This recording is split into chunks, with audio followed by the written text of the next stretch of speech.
தூத்துக்குடி அந்தோணியார்புரம் பகுதியில் மழை வெள்ள பாதிப்புகளை ஆய்வு செய்தார் முதல்வர் ஸ்டாலின். வீடுகளை இழந்து தவிப்பதாக பொதுமக்கள் வேதனை.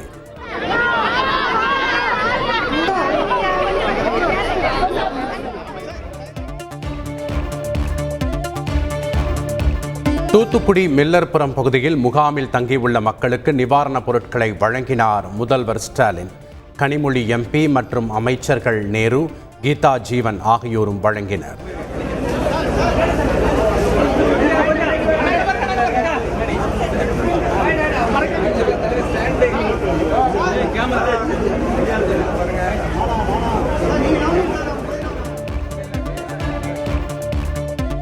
தூத்துக்குடி அண்ணாநகர் பகுதியில் வடியாத வெள்ளம், மக்கள் இயல்பு நிலைக்கு திரும்ப முடியாமல் தவிப்பு.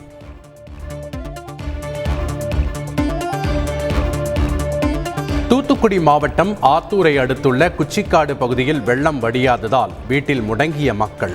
இடுப்பளவு நீரில் வீடு வீடாக சென்று தமிழக பேரிடர் மீட்புக் குழுவினர் அத்தியாவசிய பொருட்கள் விநியோகம்.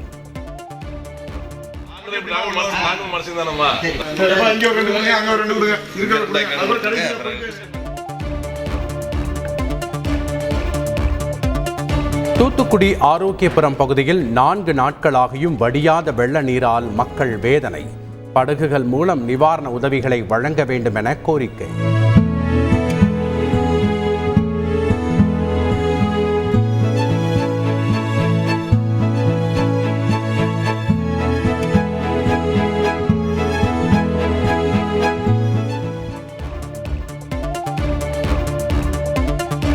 நெல்லை சந்திப்பு சிந்துமந்துரை பகுதியில் இன்னும் வடியாத தண்ணீர்.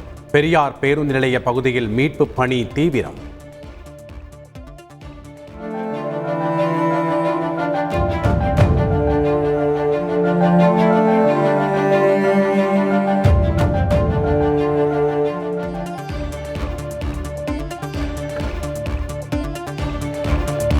நெல்லை டவுன் பகுதி வெள்ளத்தால் பாதிக்கப்பட்ட நிலையில் சாலையில் குவியலாக வைக்கப்பட்டுள்ள பொருட்கள். 500க்கும் மேற்பட்ட வீடுகளை சூழ்ந்த வெள்ளத்தால் அனைத்தையும் இழந்துவிட்டதாக மக்கள் வேதனை.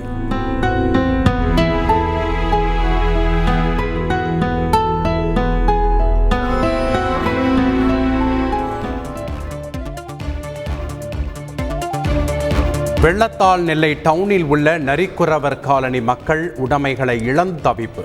எதிர்காலமே கேள்விக்குறியாகிவிட்டதாக 300 குடும்பங்கள் வேதனை.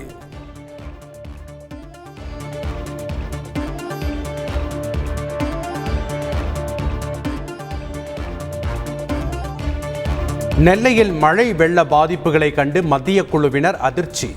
தாமிரபரணி ஆற்றுப்பாலம், பேருந்து நிலையம் உள்ளிட்ட பகுதிகளில் ஆய்வு.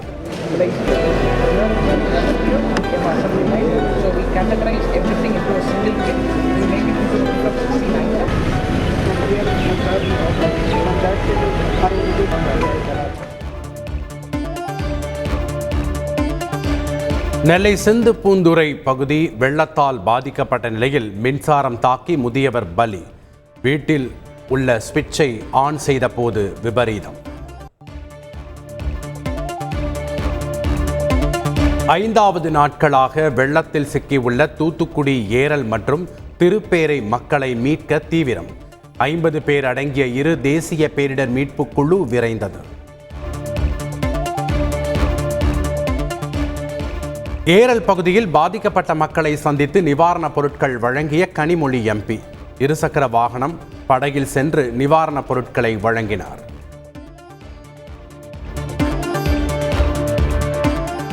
நெல்லையில் அதீத கனமழையால் பாதிக்கப்பட்ட பகுதிகளில் நாம் தமிழர் கட்சி ஒருங்கிணைப்பாளர் சீமான் நேரில் ஆய்வு. வண்ணாரப்பேட்டை, உடையார்பட்டி உள்ளிட்ட பகுதிகளில் பாதிக்கப்பட்ட மக்களுக்கு நிவாரணப் பொருட்களை வழங்கினார்.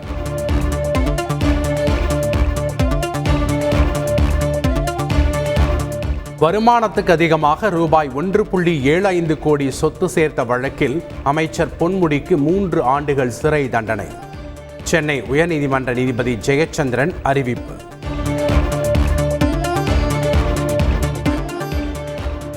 அமைச்சர் பொன்முடி மற்றும் அவரது மனைவி விசாலாட்சிக்கு தலா 50 லட்சம் ரூபாய் அபராதம் விதிப்பு. கடந்த 2006 முதல் 2011 ஆண்டு வரை அமைச்சராக இருந்தபோது சொத்து சேர்த்த வழக்கில் சென்னை உயர்நீதிமன்றம் உத்தரவு. மக்கள் பிரதிநிதித்துவ சட்டப்படி MLA-வாக நீடிக்கும் தகுதியை இழந்தார் பொன்முடி. 3 ஆண்டுகள் சிறை தண்டனை விதிக்கப்பட்டதை அடுத்து ஊழல் தடுப்புச் சட்டத்தின் கீழ் நடவடிக்கை.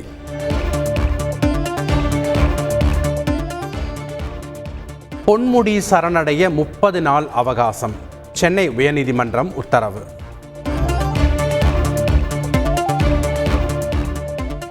அமைச்சர் ராஜகண்ணப்பனுக்கு பொன்முடி வகித்த உயர்கல்வித்துறையை கூடுதலாக ஒதுக்கீடு.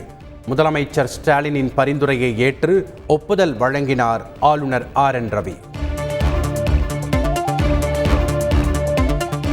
கைத்தறித்துறை அமைச்சர் காந்திக்கு கூடுதல் பொறுப்பு. அமைச்சர் ராஜகண்ணப்பனிடம் கூடுதலாக இருந்த கதர் மற்றும் கிராம தொழில்கள் வாரியத்துறை கூடுதலாக ஒதுக்கீடு. சென்னை உட்பட 4 மாவட்டங்களை பாதித்த மிக்ஜாம் புயலை அரசியலாக்கிவிட்டனர். புயலில் அழிந்த மரங்களுக்கு ஈடாக 5000 மரக்கன்றுகள் நடும் விழாவில் நடிகர் வடிவேலு கருத்து. என்ன இங்கே சென்னையில் புயல் வந்துச்சு, அங்கே பெரிய அரசியல் ஆக்கிட்டாங்க. ஆனால் அங்கே புயல் வந்துச்சு, அங்கெல்லாம் அரசியல் ஆக்க முடியாது, ஏன்னா தண்ணி பிச்சுக்கிட்டு போகுது.